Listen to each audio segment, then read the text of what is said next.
So, I mean, at a very high level, organizations are using account-based selling platforms to understand complex relationships in enterprise accounts, to figure out where the opportunities might be for growth, to come up with deal strategies, deal plans, and then to collaborate across their different teams.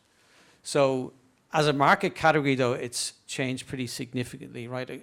10 years ago, the TAS Group was a methodology focus. Like a lot of these initial companies, they were focused on, here's a methodology for account planning.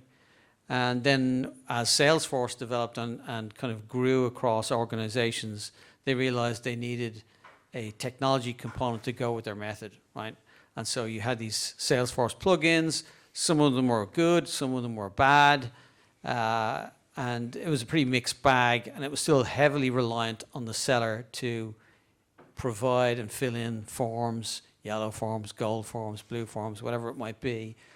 And I think what we're seeing is that a lot of that is starting to change, right? So the technologies that are around now, there's still a level of data entry, but it's reducing a lot of the capture around, particularly around engagement.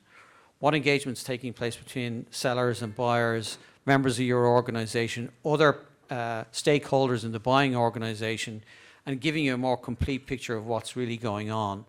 And I'll kind of start to get into that a little bit more, but we're kind of seeing that reflected in perceptions around whether organizations are adopting account-based selling technologies. So you can see 63% of companies at the end of 22 are implementing or have implemented ABS tech. So account planning as a capability is something that they feel is important, and they recognize that technology is a key element in delivering on that.